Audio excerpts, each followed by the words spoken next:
할렐루야. 2월 25일 금요일입니다. 누가복음 16장 1절에서 18절까지 말씀을 읽고 은혜 나누도록 하겠습니다. 또한 제자들에게 이르시되 어떤 부자에게 청지기가 있는데 그가 주인의 소유를 낭비한다는 말이 그 주인에게 들린지라. 주인이 그를 불러 이르되 내가 네게 대하여 들은 이 말이 어찌 됨이냐.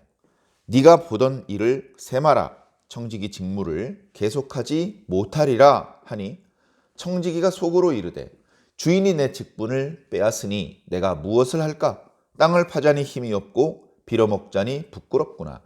내가 할 일을 알았도다. 이렇게 하면 직분을 빼앗긴 후에 사람들이 나를 자기 집으로 영접하리라 하고 주인에게 빚진 자를 일일이 불러다가 먼저 온 자에게 이르되 네가 내 주인에게 얼마나 빚졌느냐 말하되 기름 100말이니이다. 이르되 여기 네 증서를 가지고 빨리 앉아 50이라 쓰라 하고 또 다른 이에게 이르되 너는 얼마나 빚졌느냐 이르되 밀 100석이니이다. 이르되 여기 네 증서를 가지고 80이라 쓰라 하였는지라.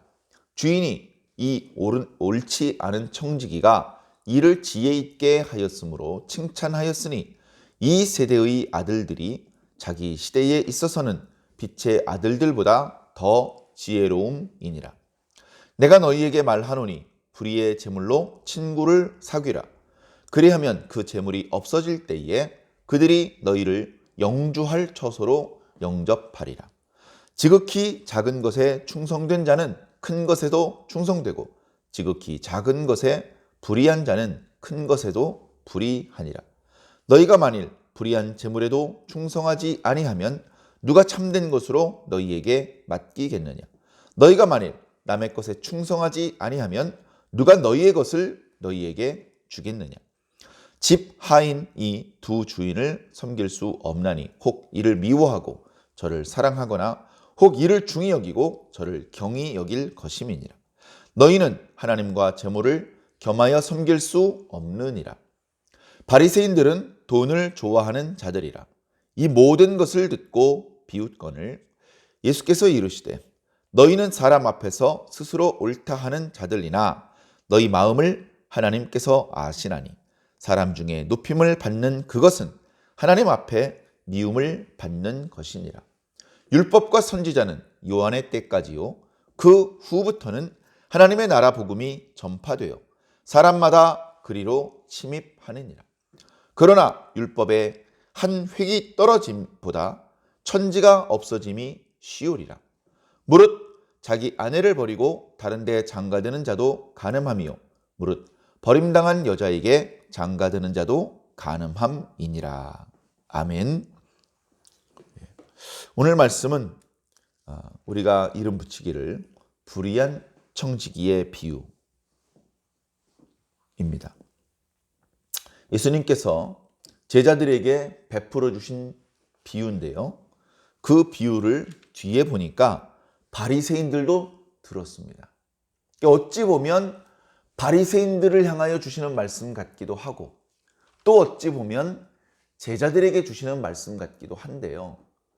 이게 흔히 하는 말로 종이 한 장 차이입니다. 사랑하는 성도 여러분, 여러분들은 제자입니까? 바리새인입니까? 이렇게 물어보면 죄송합니다. 저는 바리새인입니다. 이렇게 대답할 사람이 어디 있습니까? 목사님 섭섭하게 그게 무슨 말씀이세요? 저 제자입니다. 제가 뭐 교회 한두 해 다닌 것도 아니고 늘 목사님 말씀에 순종하고 교회를 위해서 늘 염려하고 봉사하고 예배 드리고 헌금 드리고 뭐 전도하고 전 주님의 제자입니다. 그렇게 생각하는 경우들이 훨씬 더 많을 겁니다. 아주 많은 헌금을 드리고 막 아주 극단적으로 헌신 생활하고 그렇게까지는 못하지만 그래도 주님의 제자입니다. 주님의 제자 중에 수제자도 있지만 저는 조금 부족한 것이 많은 그런 입장이지만 그래도 주님의 제자입니다. 이제 이런 생각을 하고 있거든요. 자, 근데 바리새인도 그 생각을 했어요. 바리새인도. 너희가 하나님의 백성이냐? 너희가 다윗의 자손이냐? 너희가 아브라함의 자손이냐? 너희가 천국 백성이냐? 너희가 하나님의 뜻대로 살고 있느냐? 너희가 하나님의 뜻을 알고 있느냐? 너희가 하나님의 뜻을 순종하고 있느냐? 예스! 바리새인들이 그렇게 대답을 했다고요. 속으로 진심으로 그렇게 생각을 했다고요. 자기가 자신을 하나님의 뜻도 알고 하나님의 뜻을 잘 준행한다고 믿으면 정말로 하나님의 백성이 되는 것이냐? 그렇게 쉽지 않죠. 우리가 그렇게 믿고 우리끼리 서로 그렇게 인정해 주는 게 무슨 상관이 있습니까? 아무 소용없는 것입니다. 하나님께서 인정해 주셔야 그것이 진실되고 그것이 참된 의미를 가지게 되는 것입니다. 우리끼리 제자, 우리끼리 바리새인 아니고 우린 제자야. 하나님께서 너는 바리새인이나 마찬가지다. 끝나는 겁니다. 그렇기 때문에 왠지 나는 제자일 것 같아. 왠지 당신은 제자인 것 같아. 이런 자기의 느낌대로 살지 마시고 자기 생각이 아닌 성경 말씀대로, 성경에 나와 있는 대로, 성경에 아니라고 하면 나도 아니라고 생각을 하고 성경에 맞다고 하면 나도 맞다고 생각을 할 수 있는, 성경에 맞출 수 있는, 성경을 따라갈 수 있는, 성경이 멈추면 함께 멈출 수 있는 그런 사람이 진짜 신앙인이고 진짜 주님의 제자인 것입니다. 자, 이 비유는요, 그 의미를 이해하기가 어렵습니다. 여러 가지로 이 비유에 좀 사리에 맞지 않는 부분에 대해서 이해를 해보기 위해서 여러 가지로 의미를 부여해 봅니다만은 그럼에도 불구하고 그런 설명만으로는 충분하지 않은, 여전히 미제로 남겨져 있는 그런 비유라는 그런 느낌이 드는 말씀입니다. 자, 어떤 사람이 있습니다. 부자예요. 가진 재물이 많다 보니까 청지기를 한 명 고용을 해서 그 사람으로 하여금 자기 재산을 관리하게 합니다. 그런데 주인에게 소문이 들려요. 그 친구 똘똘하고 일 잘하는 줄 알았더니 주인 모르게 주인의 재산에 손해를 끼치고 있다. 주인이 듣고 화가 났습니다. 그 청지기를 당장에 불렀습니다. 네 이놈! 내가 너를 믿고 중직을 맡겼는데 네가 나의 재산에 손해를 끼친다고 하니 정말 화가 나는구나. 너 지금까지 일한 거 내가 직접 결산을 봐야 되겠다. 조금이라도 모자람이 나타나면 너는 직장을 잃어버릴 줄 알아라. 이제 이렇게 엄포를 놓았죠. 주인 앞에서 변명도 못하고 쫓겨나와서 이 청지기가 속으로 생각합니다. 야, 이거 큰일 났다. 내가 그동안 저질른 악한 그런 일들이 주인에게 발각이 됐다. 변명할 수도 없고 나는 꼼짝없이 직장을 잃어버리게 생겼구나. 야, 이거 어떡하지? 이제 나 뭐 먹고 살지? 땅을 파야 돼, 땅을. 농사를 지으려면 땅이라도 갈아엎어야 되는데 힘이 없어, 힘이. 농사일 보통 일이 아닙니다. 야, 이 농사는 아닌 것 같고. 자, 그럼 뭐 하지? 제일 편하게 먹을 것이 빌어 먹으면, 그래도 유대인 사회가 상당히 가난한 사람들이 많았음에도 불구하고 종교적인 어떤 이유 때문에 거린들이 굶어 죽지 않을 정도로 사람들이 적선을 합니다. 지금도 모슬렘들은요, 가난한 사람들을 위해서 적선을 합니다. 가난한 사람들을 위해서 돈을 모아서 그 가난한 사람들 구제를 해줘요. 그 구제 헌금이 이렇게 점점점 줄어들다가 1년에 한 번씩 라마단이라고 하는 금식 기도 기간이 있어요. 한 달 동안 금식을 합니다. 한 달 금식하면 다 굶어 죽겠죠. 근데 그 금식 기간에는 해가 떠 있는 동안에는 안 먹어야 됩니다. 그 해가 지면 배 터지게 먹어도 됩니다. 그렇게 말하면 에이구, 그게 무슨 금식이야, 뭐 아무것도 아니네, 하나도 안 힘들겠네. 한번 해보십시오. 낮에 해 떠 있는 동안에 금식하는 것이 쉬운 일이 아닙니다. 저녁에 먹었었기 때문에 낮에 배고픈 그 공복감이 더 고통스럽습니다. 그렇게 한 달 동안 라마단이라고 하는 그 금식의 기간을 겪고 나면, 야, 가난한 사람들 배고프겠구나, 배고픈 게 이렇게 힘든 거구나 하면서 그 라마단 기간에 구제 헌금이 쏟아져 들어옵니다. 그 정도는 아니었더라도 예수님 당시 유대인들, 가난한 사람들을 향한 그런 어떤 적선, 구제, 이런 일들이 있었어요. 그러니까 자존심만 버리면 먹고 살 수는 있습니다. 굶어 죽지는 않을 수 있습니다. 그러나 빌어먹자니 부끄럽다. 야, 이거 이런 방법도 안 되고 저런 방법도 안 돼. 내가 잘하는 것은 역시 청지기의 일이야. 누군가 다른 사람이 나를 고용해 준다면 그러면 내가 또 열심히 일도 내 적성에 맞는 일을 하면서 그렇게 가족들 먹여 살리면서 이렇게 잘 살 수 있을 텐데 그런 생각을 합니다. 그래서 속으로 내가 정직이 이 직분을 빼앗기기 전에 시간이 얼마 안 남았는데 내가 지금부터 이렇게 행동을 해야지. 이렇게 행동을 하면 이제 사람들이 나를 미워하지 않고 내가 직장을 혹시 잃어버리더라도 사람들이 나를 영접할 것이다.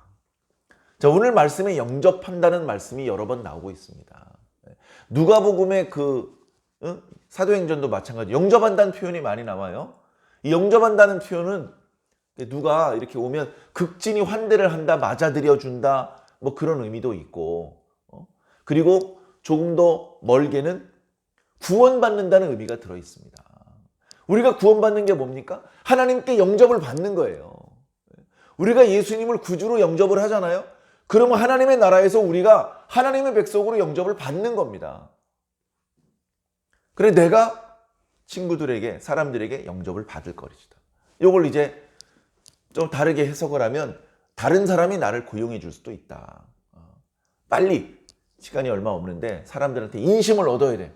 그래가지고 이 친구가 뭘 했냐면은 주인에게 빚진 사람을 부릅니다. 야, 너 얼마 빚졌어? 기름 100마리인데요? 일로 와, 빨리 앉아. 50이라고 써.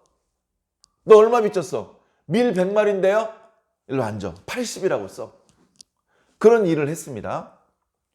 그러면 얼른 보면 주인이 기름 100마를 받아야 되는데 이 청지기가 장부를 고쳐 쓰는 바람에 50만 받아야 돼요.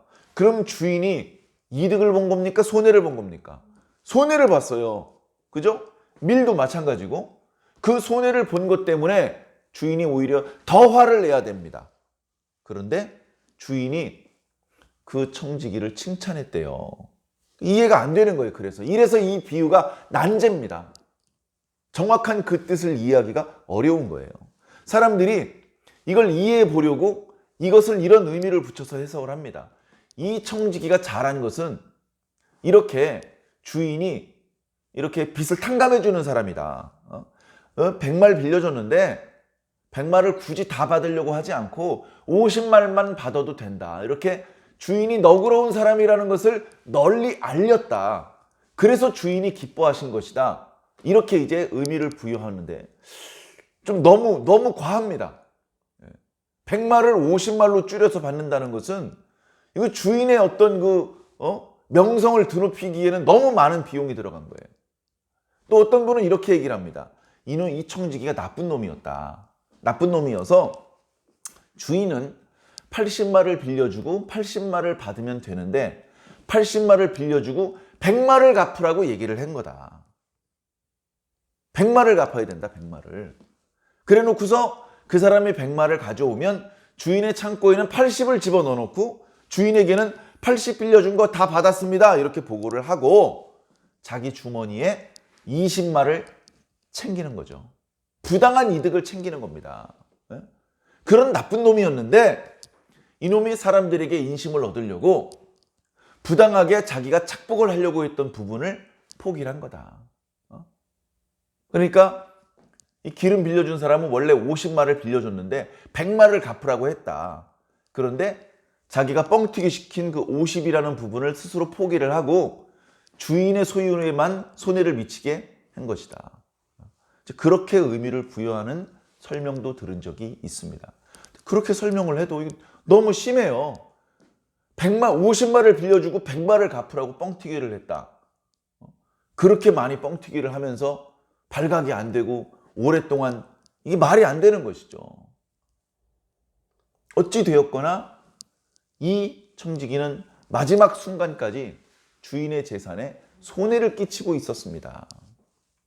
그랬음에도 불구하고 주인은 말하기를 이 옳지 못한 청지기가 지혜롭게 일함으로 말미암아서 칭찬을 해 주었다라고 말하고 있습니다. 이해가 잘 안 되는 것이죠. 자, 그러면서 뭐라고 말씀하시느냐 하면 이 세상의 아들들은 자기 시대에는 빛의 아들들보다 더 지혜롭다. 이 지혜롭다는 표현이요. 이게 좀 표현이 좀 애매합니다. 다시 말해서 여기서는 이제 지혜롭다는 표현보다는 약었다, 약삭 빠르다, 약간 그런 의미가 있는 거예요. 이 청지기는 좋은 의미로 있는 게 아닙니다. 좋은 이미지가 있는 분이라면 주인이 그 청지기를 기회를 주고 그리고 마지막까지 주인에게 손해를 끼쳤지만 그래도 자기의 욕심에 눈이 어두워서 계속 어리석은 길로만 달려가지 않고 자기의 훗날을 생각을 해서 사람들에게 인심을 얻으려는 행동을 했다는 부분, 그 부분을 좋게 생각해서 칭찬해 줄 수 있다면 이 주인이야말로 넉넉한 분이죠. 그러나 오늘 우리의 상식으로는 이 주인이 왜 이런 식으로 생각을 했지? 이해가 잘 안 되는 부분입니다. 자, 그러면서 계속된 주님의 말씀이 이어집니다. 불의의 재물로 친구를 사귀라. 뒤엔 또 뭐라고 나옵니까? 지극히 작은 것에 충성해라. 11절에는 불의한 재물에 충성해라. 너희가 불의한 재물에도 충성하지 않는다면 무슨 충성을 할 수 있겠느냐? 재물이 불의한 재물이 있다면 그 반대는 뭘까요? 선한 재물이라고 할 수 있겠죠. 그 남의 재물이 있다면 나의 재물이 있을 것이고요. 큰 재물이 있고 작은 재물이 있고 이렇게 약간 상대적인 개념으로 설명을 해 본다면 우리는요, 자기 재물만 소중하게 생각합니다. 우리는 선한 재물만 인정을 하려고 합니다. 그리고 큰 재물만 좋아합니다. 작은 건 뭐 아무렇게나 해도 되지 뭐. 그런 소홀한 마음을 품을 때가 있습니다. 그러나 작은 재물에도 충성을 다해야 돼요. 정직해야 되고 성실해야 되고. 남의 물건을 관리할 때도 아이고 이거 뭐 쎄 빠지게 일해줘봤자 이거 뭐 이 사람 거나 좋아지지 나한테 뭐 설렁설렁 일하나 쎄 빠지게 일하나 내가 받는 보상은 똑같아. 뭐 그렇게까지 쎄 빠지게 할 필요 있어? 대충대충 하지? 이렇게 남의 물건에 대해서 불성실한 태도를 보일 경우가 우리가 훨씬 많지 않습니까? 그렇게 불성실한 태도를 보이는 사람이 자기 물건에 대해서는 성실할까요? 보면 그게 아니에요. 다른 사람의 일에 대해서 설렁설렁하는 사람은 보면 자기 일도 설렁설렁할 때가 많아요. 사람이 성실하고 정직하고 부지런한 사람은 그것이 자기 일이든 남의 일이든 성실하게 합니다. 이렇게 일을 해서 이 가게가 내 가게든 내가 그저 아르바이트로 있을 뿐이든 상관없어요. 성실하게 일하는 사람은 그냥 무조건 성실하게 일하는 거예요. 자, 그러면서 맨 마지막 13절에 하인이 두 주인 섬길 수 없다. 주인이 둘이라고 해도 마음속으로는 한 명을 진짜 진정한 주인으로 섬기고 다른 한 명을 조금 소홀하게 생각할 수밖에 없다. 그와 마찬가지로 너희가 하나님과 재물을 겸하여 섬길 수 없다. 하나님이 있고 재물이 있습니다. 난 둘 다 중요하다고 생각해요. 아이씨, 하나님 중요하지. 야, 근데 돈 없이 살 수 있어? 그건 아니잖아요. 그러니까 둘 다 중요한데 그래도 하나님을 더 중요하게 생각을 해야 됩니다. 하나님이 절대적이어야 되죠. 결정적인 순간에 나타납니다. 결정적인 순간에. 하나님을 위해서 돈을 버릴 수 있으면 하나님을 주인으로 섬기는 사람입니다. 그런데 하나님을 팔아먹고 돈을 챙기는 사람들이 많이 있어요. 그 사람은 하나님을 주인으로 섬긴다고 말만 할 뿐이지 사실은 돈을 주인으로 섬기는 사람입니다. 이 이야기를 했더니요, 바리새인들이 비웃습니다. 14절에 보니까요, 바리새인들에 대해서 아주 간단 명료하게 묘사를 하고 있습니다. 바리새인들은 돈을 좋아하는 자들이라. 끝. 더 얘기할 필요가 없는 거예요. 그래서 한문 성경도 보면요, 이 바리새인을 법리실인이라고 썼어요. 법, 율법을 좋아하고 이득을 좋아하는, 실속을 챙기려고 하는 그런 사람들이다. 아주 그 소리가 이렇게 유사하면서도 의미가 통하게 그렇게 잘 음역을 했어요. 법리실인이라고. 이 바리새인들이요, 왜 이런 생각을 가지고 있었느냐. 바리새인들이 이런 생각을 가지는데 그만한 이유가 있어요. 다 율법에서 나오는 거예요. 율법. 율법에 보면 하나님 말씀에 순종을 해. 율법을 잘 지켜요. 그러면 나가도 복을 받고 들어오도 복을 받으니까 율법을 잘 지킬수록 부자가 되는 거예요. 거꾸로 내가 부자면 율법을 잘 지키고 있는 것이고 하나님께 복을 받고 있는 것이에요. 그러니까 내가 부자인 것은 자랑스러운 일이에요. 네? 내가 하나님께 인정받고 있다는 그 표시, 그게 내 재물인 거예요. 그 재물을 모으려고 그렇게 애를 쓰는 거죠. 근데 정말로 정직한 방법으로 재물을 모으느냐? 꼭 그렇진 않아요. 자, 그렇기 때문에 재물을 하나님만큼이나 좋아하던 바리새인들이 예수님께서 두 주인을 섬길 수 없다, 불의한 청지기의 이야기를 해주니까 비웃습니다. 참 웃기고 있네. 말도 안 되는 소리 하고 있어. 야, 그동안은 그래도 말이 좀 됐었고, 그동안은 그래도 야, 기가 막힌 설교다, 우리가 인정을 했었잖아요. 오늘은 왜 이러냐? 오늘 말도 안 되는 소리를 하고 있어? 이런 생각을 바리새인들이 하고 있었습니다. 예수님께서 말씀하실 때 그 주변에 바리새인들이 있었어요. 그래 예수님께서 말씀을 하십니다. 너희는 사람 앞에서 스스로 옳다 하는 자들이다. 봤지? 내가 부자인 거는 내가 율법을 잘 지켰기 때문에 하나님께서 복을 주셨겨. 그래서 내가 이렇게 부자인 거야. 이렇게 사람들한테 옳다 여김을 받기를 좋아하고 높임을 받기를 좋아해요. 그런데 이것은 사실은 뭐다? 하나님 앞에 미움을 받는 것이다. 이것은 오히려 하나님께서 받으셔야 될 영광, 하나님께서 받으셔야 될 칭찬을 가로채는 도적질이고 반역행위다. 너희들의 이런 행동은 하나님께서 미워하시는 것이다. 이 원문을 보면요, 하나님께서 불결하게 생각하시는 것이다.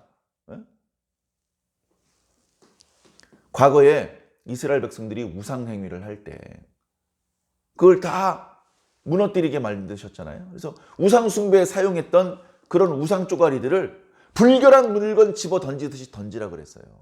아주 어우 더러워 하면서 혐오스럽게 생각하는 그런 마음으로 집어 던지라 그랬거든요. 너희들이 그렇게 하나님께서 혐오하는 대상들이다.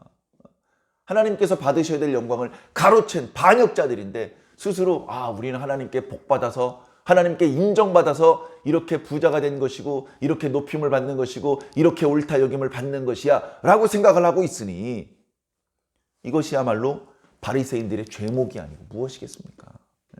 그러면서 말씀하십니다. 16절에 율법과 선지자는 구약 성경이에요. 그건 요한 때까지, 세례자 요한 때까지다. 그 후부터는 하나님의 나라 복음이 전파되어 사람마다 그리로 침입한다. 참 이 원문을 모르면 이해가 잘 안 되는 게 애매한 표현이죠. 침입한다는 표현은요. 자, 우리 오늘 본문 말씀 묵상하기 전에 15장에서 그리고 그 14장에서 주인이 큰 잔치를 베풀어 가지고 사람들이 초청에 거절하자 시내 거리로 나가서 심지어 도시 밖에 있는 데까지 나가서 사람들을 강제로 데려다가 잔치 자리를 채우지 않습니까? 강제로 초청하는 거예요. 그 강제로 초청한다는 단어가 여기 침입한다는 말을 쓴 거예요. 하나님의 나라 복음이 전파되어 이미 하나님의 나라에 강제로 초청되는 일이 시작되었다. 하나님의 나라에 들어갈 사람들이 이미 초대되기 시작했다. 너희들은 하나님께 초청을 받았지만 거절했고 초청받은 적이 없는 사람들이 벌써 하나님의 나라 잔치로 초대되고 있다. 하나님 나라 잔치에 입장하고 있다. 이런 뜻입니다. 자, 그러나 율법이 한 획이 없어짐보다 천지가 없어지는 것이 쉬울 것이다. 이 말은 뭡니까? 구약의 시대는 갔고 이제 내가 가르쳐주는 복음대로만 이 세상에 작동되는 거야. 이런 말씀이 아니고 예수님께서 지금 말씀하시는 모든 말씀들, 오늘 주셨던 옳지 못한 청지기의 비유, 그 밖에 모든 예수님의 가르침은 구약 성경의 말씀과 위배됨이 없어요. 구약 성경의 말씀을 폐지시키는 것이 아니에요. 구약 성경의 말씀은 예수님의 시대에도 오늘 우리들의 시대에도 여전히 적용되는 말씀입니다. 여전히 먹히는 말씀입니다. 율법의 관점에서 봐도 바리새인들 너희들 잘못하는 거야. 너희들이 그렇게 율법을 독점하고 다른 사람 율법을 이해도 못하고 순종도 못하는데 우리만 그걸 이해하고 순종한다. 그렇게 자부하고 있는데 사실은 율법의 기준으로 봐도 너희들은 범죄자야. 이렇게 질타를 하시는 것이죠. 18절에 무릇 자기 아내를 버리고 다른 데에 장가드는 자는 간음하며 무릇 버림당한 여자에게 장가드는 자도 간음합니다. 율법의 말씀입니다. 구약의 율법에요. 이런 율법이 있어요. 근데 구약 성경을 보면 그 내용이 모든 백성들에게 해당되는 것이 아니고 어찌 보면 제사장들에게 해당되는 것입니다. 제사장들은 이스라엘 처녀와 결혼해야 된다. 이혼한 여자와 결혼하거나 뭔가 이렇게 좀 창기하고 결혼하거나 그러면 안 된다. 이방인하고 결혼하면 안 된다. 그런 이제 규례가 있거든요. 그러니까 어떻게 보면 그 규례는 제사장들 사람에게만 해당되는 규례입니다. 그런데 예수님께서는 오늘 18절 말씀을 통해서 이 말씀은 너희 모든 이스라엘 백성들 또 교회 성도들이 지켜야 될 말씀이다. 이걸 뭐 상징적인 의미로 해석하고 그게 아니고 말씀 그대로 해석을 해야 되는 것이죠. 그렇게 이것을 율법으로 받아들이면 저촉되는 사람들도 있을 것입니다. 그럼 저는 어떻게 되는 겁니까? 저는 범죄자인 겁니까? 저를 죄인으로 정죄시키는 이 구절을 그렇게 해석하는 저 목사님 나 싫어요. 뭐 이렇게 마음속으로 거부감이 들 수도 있을 것입니다. 그러나 하나님의 말씀을 자기 입장에 맞추어서 막 합리화할 수는 없죠. 그런 식으로 합리화하다 보면 동성결혼, 동성연애 다 합리화해야 되지 않습니까? 그래서 아닌 건 아닌데 잘못을 했다면 말씀에 위배되는 부분이 있다면 회개하고 뉘우치고 다시 건강한 상태로 돌아오면 그만이죠. 나는 죄를 지은 적도 없어! 이렇게 고집을 피우는 것은 하나님의 방법이 아닌 것 같습니다. 오늘 말씀을 통해서 우리는 과연 내가 지금 현재 하고 있는 일에 대해서 얼마나 성실한 자인가? 하나님께서 맡기신 일에 대해서는 얼마나 충성을 다하고 있나? 스스로 합리화시키고 스스로 나는 충성을 다한다. 나는 정당하다. 그렇게 생각하면서 점점 더 어리석은 데 빠지는 것은 아닌가? 돌아봐야 됩니다. 아무리 성경 말씀을 많이 알다 할지라도 아무리 40일 특별 새벽 기도에 많이 참석하고 성경 필사를 여러 번 하고 신학대학교에서 박사학위를 2번 받았고 교회 다닌 지 40년이 넘었어도 또다시 말씀이라는 거울 앞에 자신을 비추어 보아 옳지 못한 부분을 바로 잡아야 됩니다. 자신이 옳지 못한 부분이 있다는 걸 인정을 하고 그걸 바로 잡아야 돼요. 쉽지 않아요. 나도 노력하고 주님께 도와주심을 간구해야 됩니다. 그것이 지속되고 반복되어야 우리는 엉뚱한 괴물이 되지 않고 하나님의 제자답게 주님의 백성답게 그렇게 말하고 생각하고 행동할 수 있는 것입니다. 벌써 이제 한 주간의 일상의 생활을 정리해야 될 금요일입니다. 자신이 충성을 다하지 못한 부분이 혹시 있다면 오늘 하루라도 최선을 다해 주시기를 부탁드립니다. 그리고 돌아오는 주일을 매 주일이 다 소중합니다. 돌아오는 주일을 기도함으로 또 내가 할 수 있는 그 역할에 대해서 성실함으로 잘 준비해 주시기를 주님 이름으로 부탁을 드립니다.